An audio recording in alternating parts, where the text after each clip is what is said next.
That is the toe tapper. Yeah, that is. Another show for Advice for Life.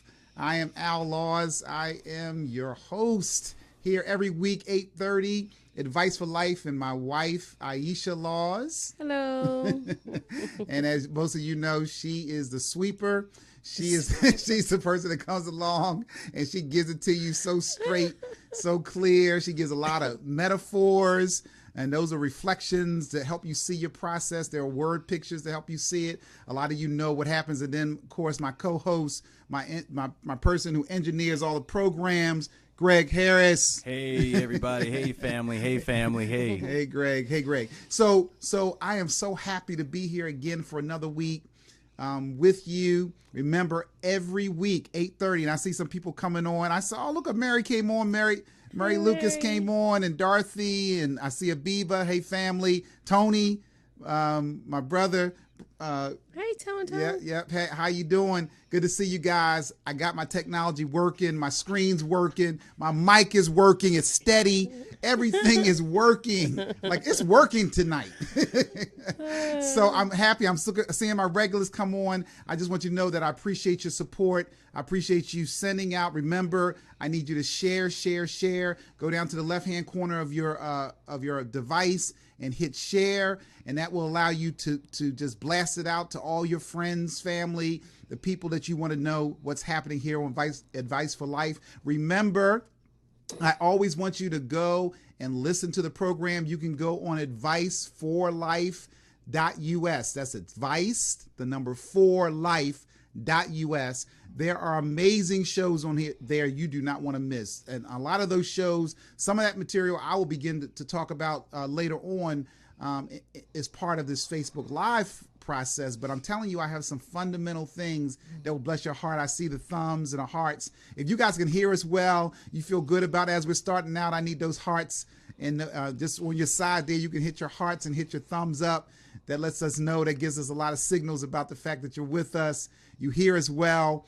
Everything's coming across. Thank you. That's our connection right there. I also want to remind you, if you have any questions that you have, I can't promise that I'll answer them in this program. I see some smiles and some laughy faces coming up, some hearts.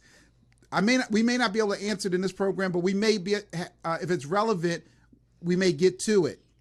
So if you have questions, please put your questions on there. If you're somebody who's looking at this program by tape, you're looking at it after we have done it live, you certainly can write in. You can just go to the comment section, write in a question, or go to my Facebook page, and you can also send a question there. Also, while you're on my Facebook page, Al Laws Jr., follow me. I'm telling you, I'm about to do this dynamic series on finances. It is going to bless your life. How you relate properly to finances. You do not want to miss that. So in order for you to get that program, it's going to be me and my wife talking about how you should respond in relationship with finances, how you relate to money, how you allow money to really be positioned in your life, in your mind, in your heart. You listen, there's a lot of really insightful truths in that, and you will get that and you become my followers. So I'm telling you, follow me. Go to Al Laws Jr. and follow me on there, and those things will start coming, and you'll see that happening more as we get into the holidays and going into the next year. So I see some more people coming on. I see my mom on there. Hi. Absolutely, she supports, and Angela, she's another one of the regulars, and Carla. Good to see you guys. Remember also what I want my people that are coming on live. Remember to as you're making comments, make comments about what we're talking about. Make comments to one another. Allow the exchange to happen. Like keep it going as we're going on. So that makes it very very fun and exciting. I see the smiles, the faces, the hearts, and just remember that if you're listening to this program, a lot of people are viewing this program right now, but we don't know it. Right. You know why we don't know it?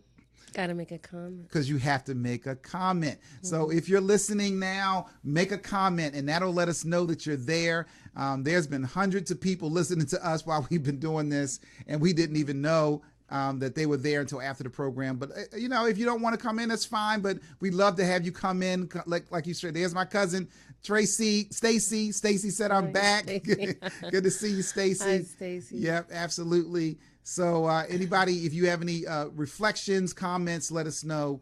We're going to go on and talk a little bit about Can't Get Next to You. No, no, that's the Temptations. So I got this thing where I'm going back, I'm retroing back to songs and periods and how beautiful the messages in the songs were, because sometimes it's hard to find, you know, that kind of thing here today. So I'm just remembering, I went back and listened to some old Stevie Wonder stuff, and man, powerful. Love Stevie. Yeah, powerful things. So baby, you got anything that you reflected on since we got together last time? Yeah, I was just, you know, I always get very reminiscent around Thanksgiving. Thanksgiving is, you know, that's my wheelhouse because, you know, I'm a very grateful person. Yes, you are. So I've always loved Thanksgiving, and I think it is really, it's the holiday that reminds us to be thankful and to count our blessings. Gotta love that kind of holiday. Yes. Yes. I love Thanksgiving. I love the fact that people are coming together and they recognize they're coming together for that purpose. Yes. To even if all they can muster from it is to be thankful for the food. Listen, if that's what it takes you, I see the hearts up there. If that's what it takes you to come and give thanks, you know that you're going to get good food.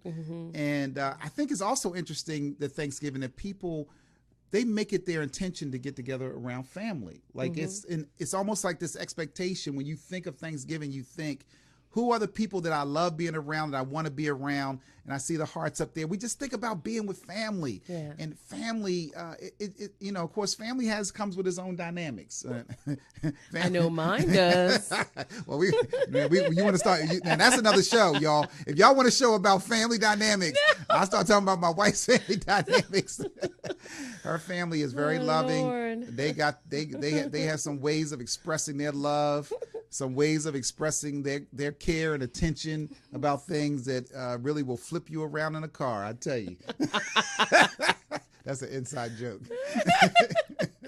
So yeah, family is an interesting thing because your family is bringing their own dynamics. They're bringing something with them, and you have to be in a position and a place yourself to be thankful for your family. Right. Because you can begin to judge people in your family and not really recognize their value and their importance because, you know, they don't respond the way you respond. You know, they don't do things the way you do things.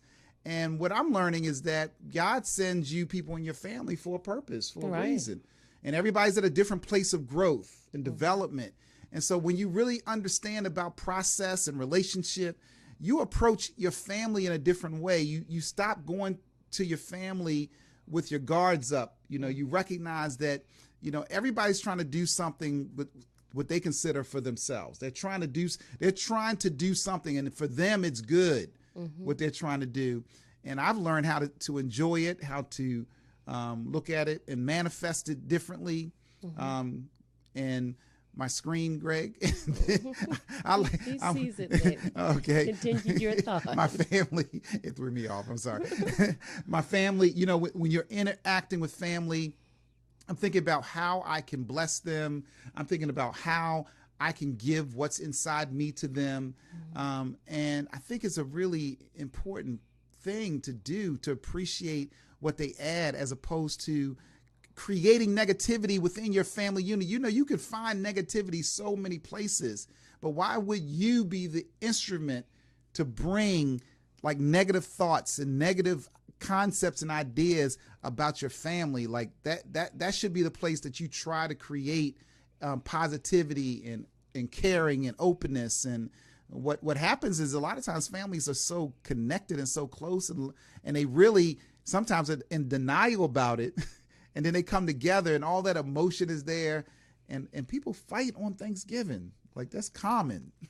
Did y'all know that it's common that people fuss or they get into little things on Thanksgiving, and really it's the day for you to be thankful. And so some people don't even want to get together because they think that their families are going to go into this place, or Uncle Joey is going to be loud and boastful, and somebody's going to call him out, and then he's going to call them back out, and but Uncle Joey's there for a reason. His boastfulness is to bring cheer. Uncle Joey ain't going to come in depressed. Aunt Margaret might come in depressed. She might come, when she comes in, she's going to be depressed. Is your mission as a relationship expert is to help lift her up. You need to come prepared with encouraging words for her, because Aunt Margaret will need. But Uncle Joey, that's not what he needs. Like, Uncle Joey just wants to be fun, life of the party, and he might get on your nerves, but guess what? At least he's stirring up. He's bringing something, and look at the positive that he brings. Like, he's bringing something that's exciting, something that he's contributing for himself. He's there. I mean, sometimes you just have to be thankful and grateful that people are showing up. Yeah, a lot of people don't show up. Yeah, and sometimes you don't really appreciate people till they're gone. Right. And then you laugh about it. You remember when Uncle Joey would be doing so and so? Wasn't he crazy? Yeah. Well, when he was being crazy, then you was mad. You wasn't really appreciating it. You talked about it, but now you reminisce after people were gone. So I'm just saying, you have to come as you learn to be relationship experts. Come with a different mindset and attitude when you come to your family. God is sending you there, maybe sending you there to heal somebody. Somebody may change and be different because of what you bring, but you have to create an atmosphere that's about healing.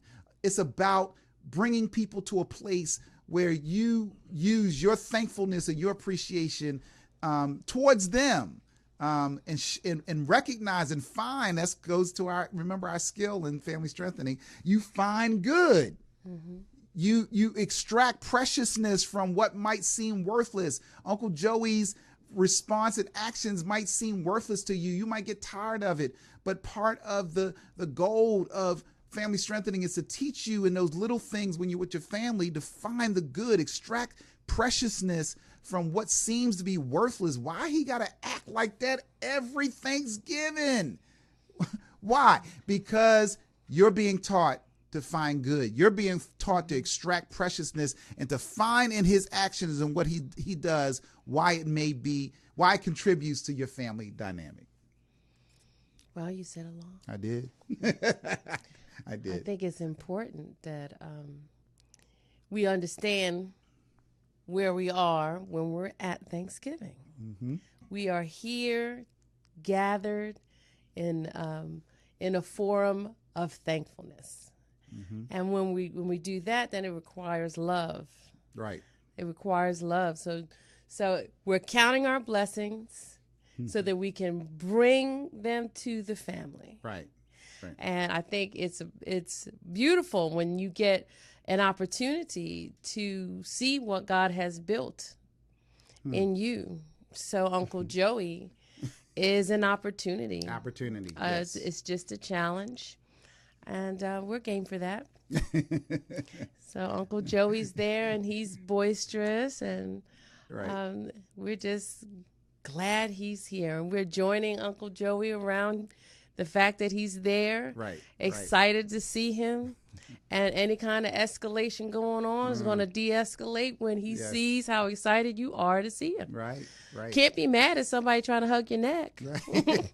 It's real hard. I'm telling you. He be slopping on you. Uncle Joey he hug your neck and grab you tight, slop on you, and just but that's his expression. He trying to give who he is. Yeah. And the family in the family dynamic, I think it's important to make certain that love covers. Yes. Yeah, I mean, so they live a different way than I do, but I love them. Yes, absolutely. And that's their choice. I always say, this is my saying, y'all. Adult people make their own decisions. That has nothing to do with me.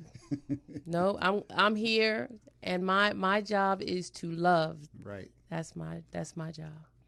That people live up to the power of their own choice. So as you live up to the Absolutely. power of your own choice, you have to help people live up to the power of their own choice and respect the fact that they have choice in their life. And Absolutely. And what choices they make, whether we agree with them Right. or we don't agree, is irrelevant to the Right. fact that we love each other. Right. We are in love with each other. Right. So let's join with on the love side and walk in it.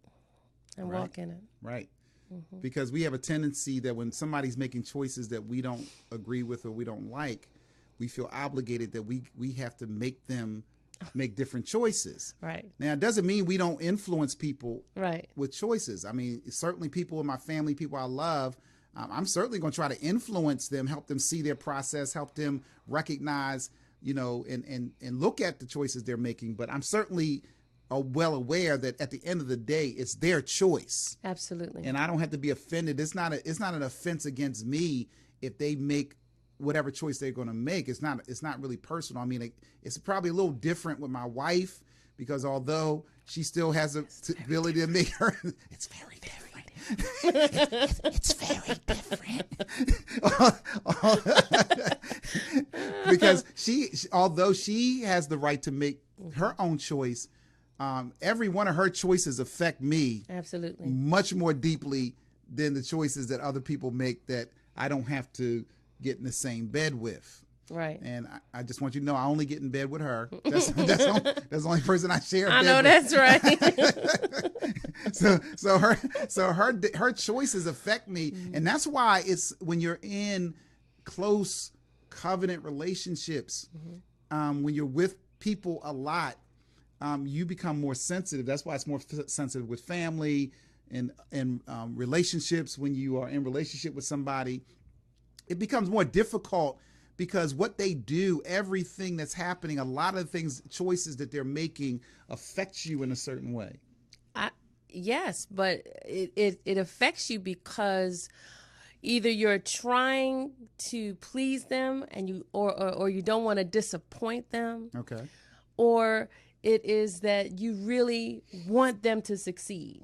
Either you're the elder that wants the younger to succeed and you really love them and have such high hopes, and they're disappointing you in that. And you've had conversation with them since the time they're 9 and now they're 20 and they know that they've disappointed you and gone off the course. Then they're going to feel like they've disappointed you and probably stray away from the family because they feel like they've disappointed the family. Right. Because they've been raised knowing the expectation. Right. And they know what wisdom you gave them, and it's in their heart, it's in their mind, and so they're not living up to what they believe is the proper choice for them. Right. They know that they're making choices that are not consistent with what they know. They know better, and they find themselves still responding to things that they really know better about. And so That's right. And so it takes time. Sometimes it takes experiences. It takes what I call the hard knock life lessons.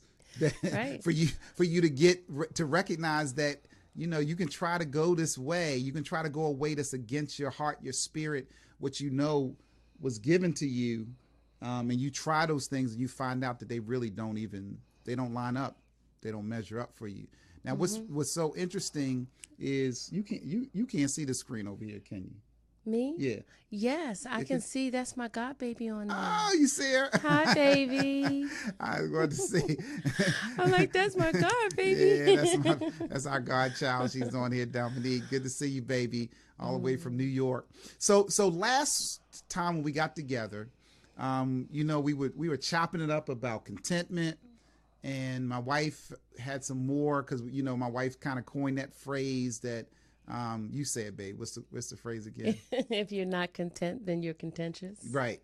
So you if you're not content, it automatically leads you into contention.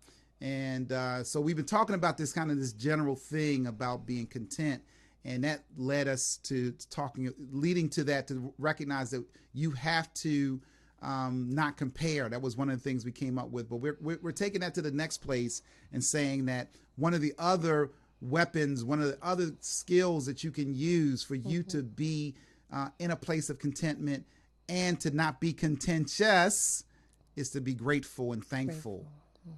One of the things that I'm teaching my daughters, I tell them all the time, if I don't get anything across to you, like I'll feel like that I have really not given you what I need to give you as a father. There's one thing, and they'll tell you that I say over and over again. I tell them that the secret of life is to serve God and be thankful for your blessings. Amen. And so if I can teach them to be thankful for the blessings that they have received, be thankful for the things that are in their life, they are going to be less contentious. They're going to be less apt to compare themselves to other people because they're thankful for what God has given them. Right. And so I think that whole theme, that skill set of being thankful in your heart, truly thankful will help you with this whole issue that we're talking about being content in your relationship dynamics. It doesn't matter what dynamic it's in. Like I said, it could be, your relationship with your grandparents and your parents, your children. It could be relationships with your best friend. It doesn't matter. You will find yourself, as you learn to find good and extract preciousness from worthlessness, and then adding to this, being thankful. When you learn how to be thankful for what you have, it's really powerful. Absolutely. Thankfulness is not under normal circumstances. It's not really applied to relationships in the manner I believe it should be. Right. It's normally applied to things you have, Huh. More so than people that you have in your life. And I like to apply it to the people, like my husband. I could utilize that as an example. I'm grateful to him for choosing me to be his wife. I'm grateful that God has given him the love that he has for me and the honor that he has for the God that he sees in me. Yep. And how powerful it is that God trusted me. I'm thankful that God trusted me to have a husband that I can see him in. So it is my journey to love God in the flesh. I have that available to me as husband. Like, this is God as my husband. So I love him that way. And I have children that I see God in them, and I am able to say, I can express to my Lord the love that I have for a child as him. And if we apply our gratefulness in that manner, then we will be a whole lot more content with the relationships that we have. Yes. Because we will see it as being trusted, honored. Look at the hearts. Honored. We are honored Yes. to have people surrounding us that we can apply love to. Because we have so much love in us. And the things that make us contentious is when we try and hide it and push it back. But when we can freely give it, wow. Yes. We are free. We are free to give and not be contentious. Right. Wow. Powerful. No pressure, dude. Yeah. No, I think I think what you really said is powerful. That we, I think what you. I say this a lot, and people who know me know I say this a lot. I say, whatever you don't appreciate, you will eventually violate. Yes. And there's a lot to unwrap about that. I'm going to say that again. Whatever you do not appreciate, you will eventually, at some point, violate it. Because appreciation puts you into a place that you cherish whatever it is. Now, a lot of people appreciate their money. Now, if you mess with somebody's money, they're going to mess with you because they appreciate their money. Money has this way of bringing, if you give somebody $500, like, they appreciate it. I know, that's Right? They appreciate it. Now, if I go give them 500 toothpicks, they're going to say, oh, where am I going to put these? Thank you for this box of toothpicks. They're not going to be, I see the laughter in the hearts on my Facebook community. Look, people value money, and so they appreciate it. So whatever you appreciate, you really value, right? It's valuable to you, so you cherish it. You put it in a cloth in the closet, and you come and dust it off and look at it for a minute, or some of y'all are really funny. You bought something in a store that you really appreciated. The tag is still on it. You got a certain place in your closet because you said, one day I got a special time I'll wear that. I'm not gonna wear this particular outfit because you appreciate it so much, because you value it. Yes. Right? And so when you get time, you're gonna take it off. We value, and when we value something, we appreciate it. That means we give it its just due. We give it attention. We give it care. Yes. We respond to it in a way that brings our best self to it. When we really value something, if you value your job, you're gonna show up on your job and you're gonna do your best. Nobody gonna find you slacking, because you value it, you appreciate it. Now, if you don't value it, what'll happen is that you'll stop appreciating your job and you'll become slack in what you do. And although you might be happy, your employer might not be happy because you're not showing up doing what you're supposed to do. And then you're wondering why, when it comes back, that you violated your position, you violated what's been given to you because you took it for granted. Because that's what happens when you don't appreciate something. You won't value it, and you will take it for granted. That means that you treat it like a rock, a common rock. You won't give it its just due. So whatever you don't appreciate, you will violate. I got some more on that, but I know my wife got something on this too. Absolutely. I think I use the example of seeing God in you and being able to administer the love I have for God in the flesh towards you. And I think we can expand that to how would I respond to God as my boss? Because how I would respond is really what I should be doing, because that is trusted. Right. I am trusted by God to accomplish this task. And not only is he trusting me to do it, but he's going to pay me to do it. Ooh.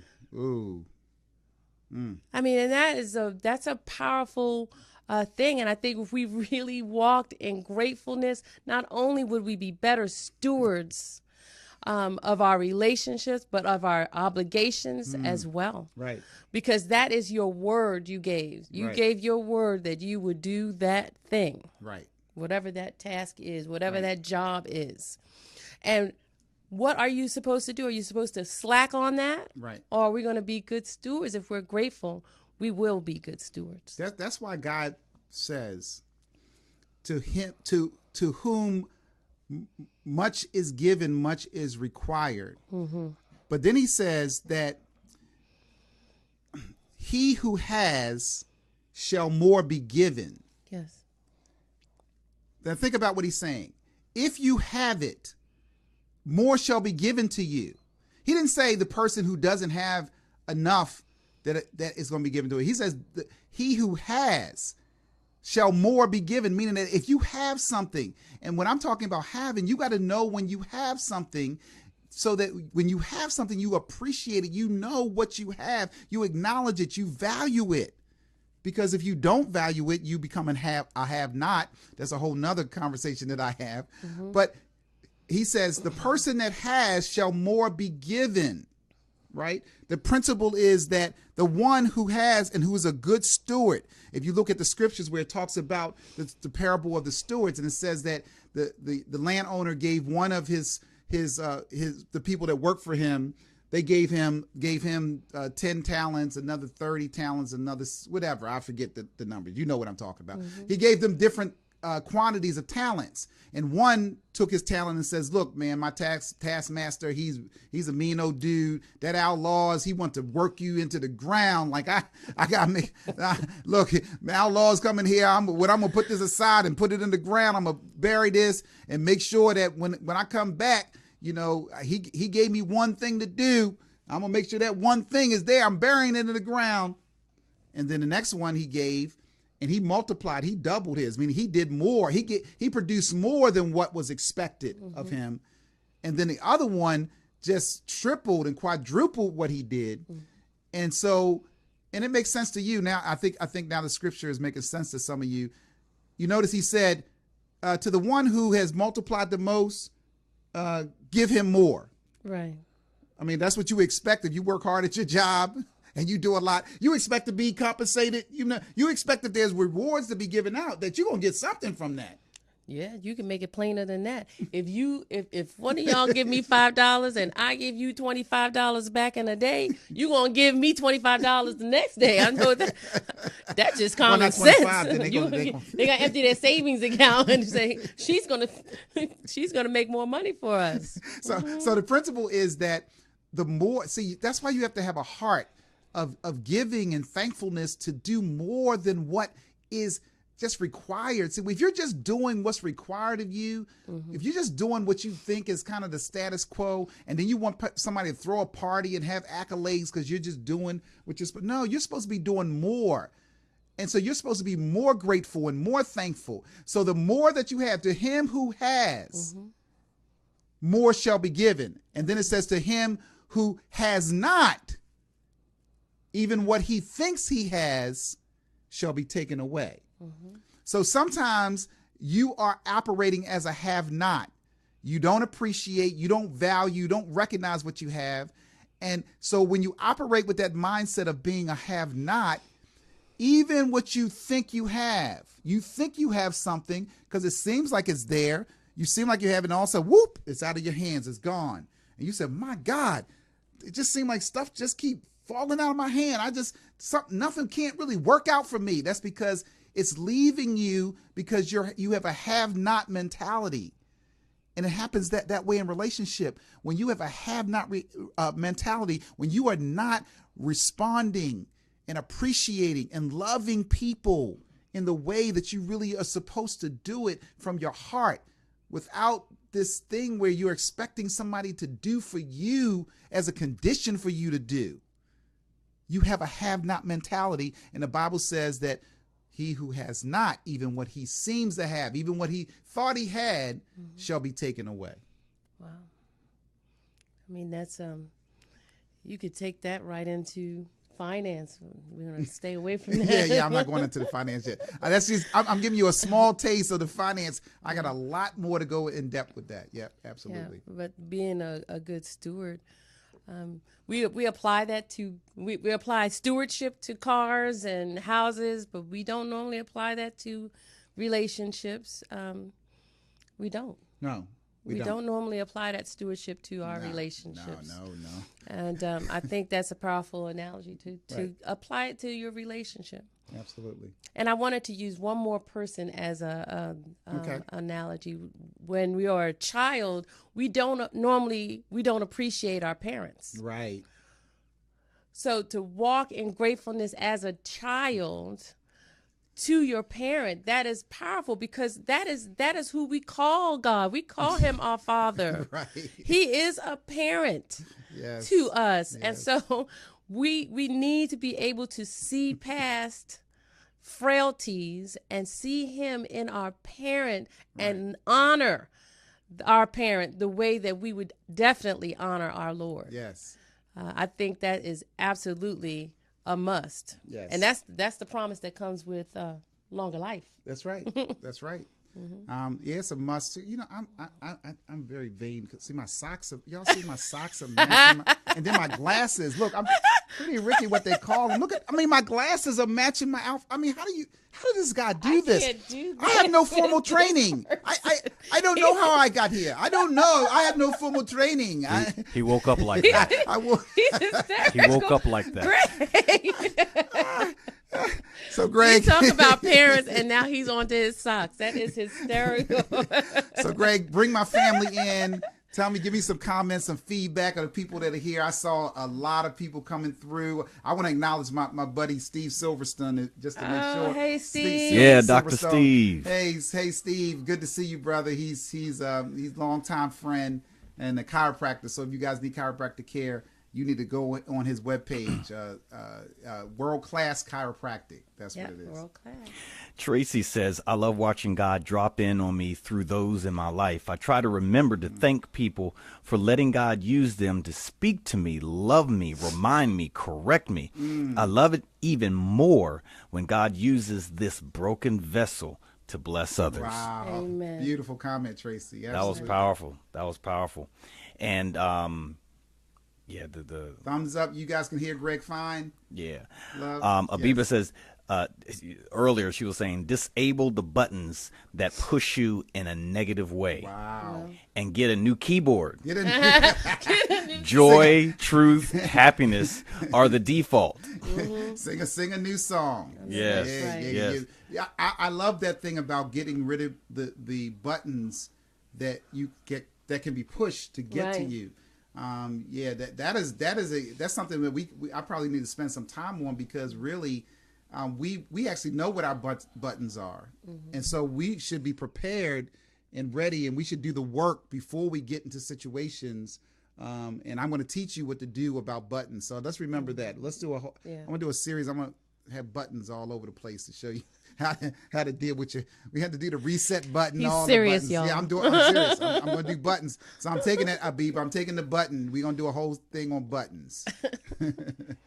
Yes. Joe Bean says hello. Oh, Joe Bean in the house. And Abib also, she said, great analogy. She says, what if God was my boss at work? How would I serve him? wow. Amen. Now, That's right. and that's something. That's what I'm talking about. Isn't that something? Guess what? He is, because he shows up every day. That's the one thing I love, that we can't hide what we do from God. We see, that's amazing, that we really think that our actions are hidden, but they're not hidden. The Bible says that our actions are open and exposed to him and whom we have to deal with. Who are you laughing at, Greg? I'm sorry. Who is that? Somebody being funny. Okay, so Tracy says, Al, you look good, but you should have seen Greg's scarf earlier today. I stopped by the office, and there was this scarf, and she and Zimmy were like, whose scarf is this? I don't know whose scarf this is. It was very feminine. And she said, Greg, is this your scarf? I like that. I said, I no. like that. She said, Greg, but you could hook this up, couldn't you? You could hook this up, couldn't you? I know was I like- could hook it up. I know I could. Hysterical. Pam says, being a good steward over what we have, God will make you ruler over many. Wow. That's right. Wow. Nice. So, okay. Any other? I acknowledge most of the people Yes. that are right Stacy immediate with said this. something. Go back. Yeah, Go Stacy back. Stacy made a comment about right there. Right I've there. learned to go up a little bit more. Oh, Greg. okay. Yeah. I've learned to concern myself with assuring my husband is pleased with my behavior and my actions. Amen. That's Amen. That's part of appreciation. Like that is very key, because I know that what I do with my wife is that I'm checking in on my behaviors. I'm checking in on what I'm doing, because sometimes we can get into this false illusion. Oh yeah, she all right, because I know what I'm doing. My stuff is good, and it's good because you defined it as good, or did you really check in with the person to see how they're receiving it? Are they receiving it as good? And can you get to a place where you're not offended when somebody's trying to give you feedback about how you could serve them differently and how you could be better at what you do with them? And a lot of times it's not personal. Sometimes it's preference.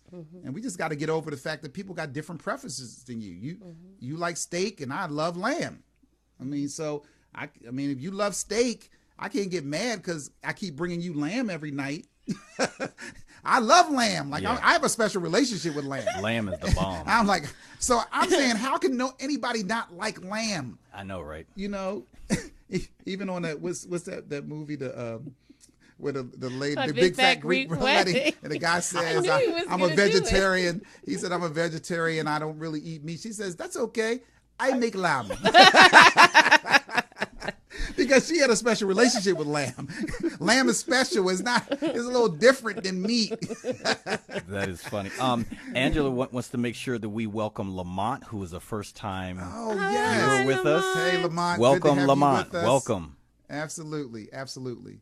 So we've been talking about gratefulness, and thankfulness. I appreciate the smiles and the thumbs up and the love. You guys are great. Love having you with us. I saw my family member, my Aunt Carolyn was on there earlier. Oh my So goodness. we might have missed that. So I saw her on there. So it says Mimi, she just had her birthday. We just went to her birthday party. And Carolyn, happy birthday to you again. And it's actually Diva's birthday tomorrow. So yeah, they blessed her for her birthday. You guys would not believe, this woman looks so wonderful at 70 years old. Absolutely. Was I supposed to tell her age? Well, you put it across the world. I'm sorry, Mimi.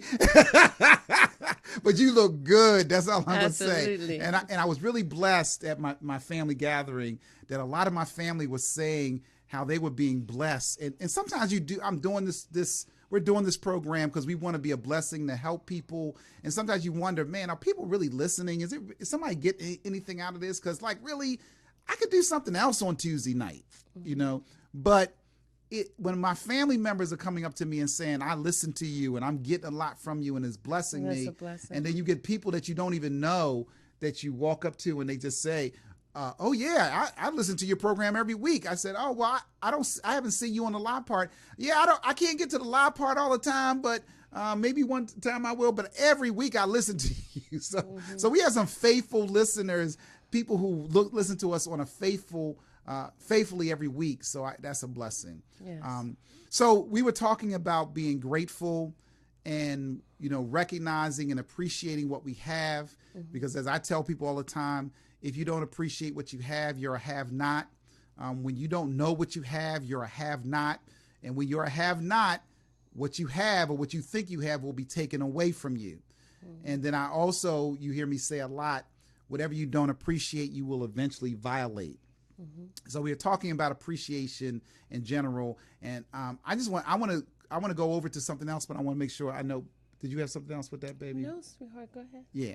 So I want to talk about how you going from appreciation and recognizing that sometimes we're not appreciative because we get weary in what our well-doing. Like we believe that it's not coming quick enough, it's not happening. I know a lot of you out there are frustrated because you ask God for something, you want something to happen, or there's some dynamics happening to you with your brother or one of your siblings, and it's not going, the mending is not happening as quickly as you want.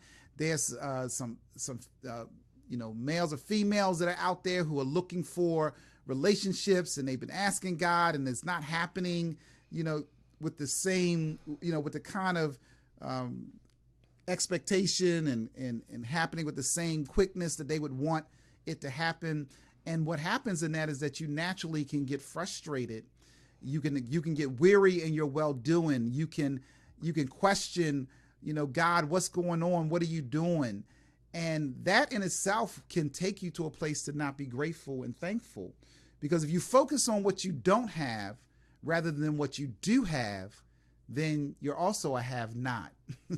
Right. I'm going to say that again. If you focus on what you do not have or what you do not have yet, it will take you in a place to not be grateful for what you have. And so guess what?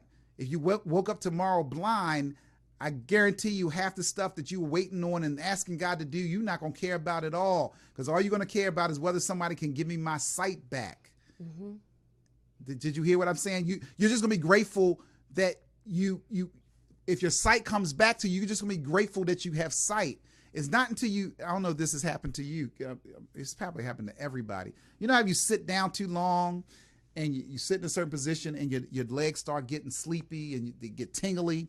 Mm-hmm. Your legs are tingling and you try to stand up and it's hard to stand up because your legs are tingling. You've lost the circulation in your legs. Mm-hmm.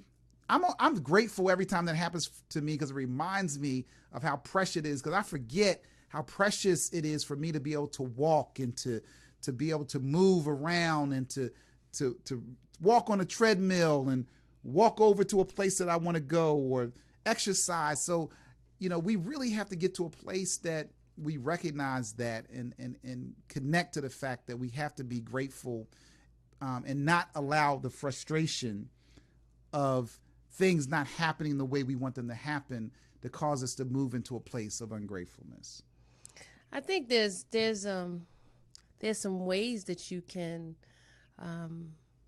connect with your desire and avert your eyes from being weary. And that would be to prepare yourself for that moment when that dream actually comes Come to on. pass. Now say something, sweetie. You need to prepare yourself. You want to be a husband? Prepare yourself to be an understanding person. Oh, my God. Practice. Practice being yelled at by people and not responding. Practice. When you want to be a wife? Okay, well then practice submitting yourself without being frustrated. Practice being more quiet and not needing to speak so much. Okay? You want your own business? Okay, well you need to practice not purchasing things so that you can save up your money because cash flow is important in business. You want a house that's not coming fast enough? You need to practice learning how to paint, how to fix things, how to make certain that you are practicing those things so that you can be a good steward when the day arrives that the blessing is at your door. Absolutely. Practice. Wow, I could, man, that you just opened up a big piece right there. that to have the mindset to recognize that we have to prepare ourselves. That's right. For what we want. What I always say is that what happens is that, you know, what people call, I don't believe in luck. You know, when people say the word luck, I don't believe in luck. I believe in divine appointment. I believe that that God orders our steps and that he allows us to make various choices in our life. And what people call luck, I call opportunity coming in connection and intersecting with preparation. Yeah. Oh, that guy, it always seems like it works out for him. It always seems like he got it going. Well, that's because opportunity comes and that person is prepared to move into that opportunity. That's right. And I'm going to tell you the truth for myself. I've missed a lot of opportunities because I wasn't quite prepared for it. Or I wasn't prepared about how to respond because I'm not prepared. Because sometimes you're not going to always be 1,000% prepared for something, but at least you have a thoughtfulness about how you could respond to it. And so, yeah, I think it's so important that you think about how you prepare yourself. That's why you're learning these skills from Advice for Life, because what they do is they help you.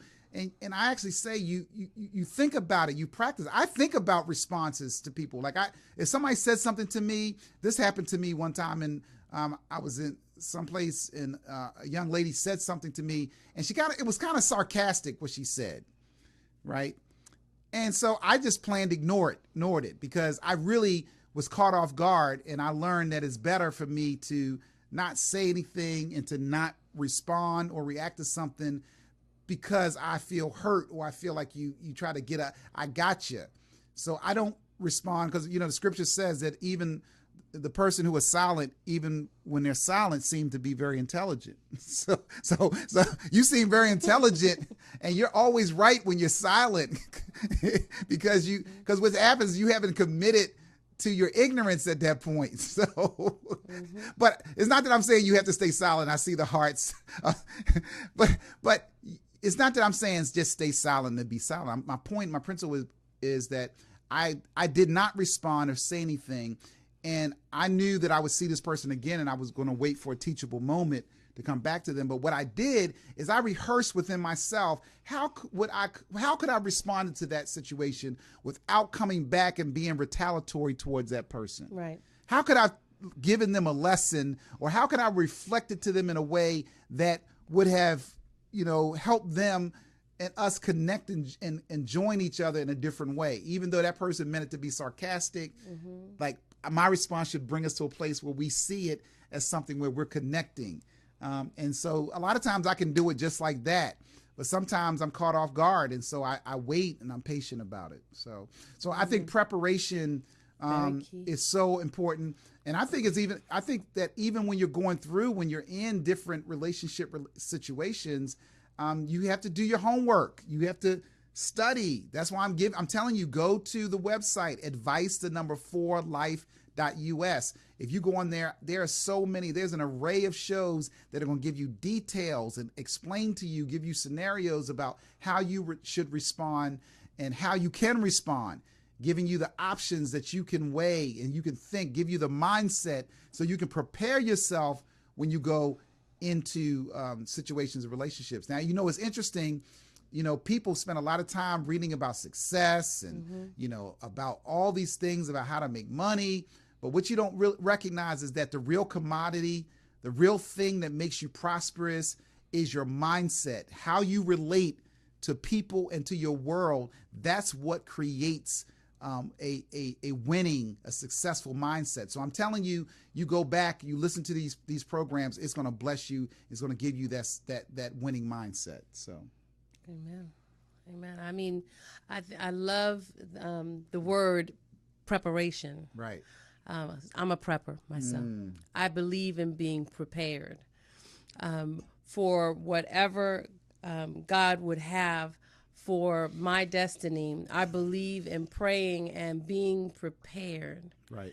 And practicing and making certain that I am able to bring forth whatever God would have me bring forth in the moment. Whatever character flaw I see, I need to go and correct so that I am prepared. Right. And that's what we're supposed to be. We're supposed to be prepared for the bridegroom. Absolutely. We're supposed to be prepared. So it's important. You won't be anxious. You won't be anxious for God to send you a husband or a wife if you look at yourself and you see you're not prepared. Whoa, well, good. I need to practice. I need some time to practice. Time out. Let me stop praying a minute. Let me pray about me and figure out what God wants me to do about this little booger that's hanging on my back right here. Absolutely. And remember that people say practice makes perfect, but actually perfect practice makes perfect. Yeah. That means that you can practice the wrong thing over and over again and you're going to get the wrong thing again. Absolutely. So you have to learn those things that work, those things that are skillful, those things that are going to make you better. And that's why you need Advice for Life. That's why you need Family Strengthening. I want to say some more, but our time is running out. So just remember, you have to practice, just like you have to share. Now, some of you have gotten on. I saw some people I want to acknowledge coming on. I'm going to let Greg do it. Remember, on the left-hand corner of your device, you have a button that says share. You need to share and post this out to your friends now. I need you through the week to make comments about this particular broadcast. I need you to keep sharing it through the week. Don't forget, when you come on Facebook, you share this. Share. It's fair. You're not paying a price for this. You're getting this from the love of our heart. So we want you to put it out to the rest of the community out there. And remember that every Tuesday at 8:30, you're going to join us. And we have the radio broadcast that you can get on by downloading the iHeartRadio app. If you download that iHeartRadio app and you select Heaven 600 on iHeartRadio, just get the app, select Gospel, then Heaven 600.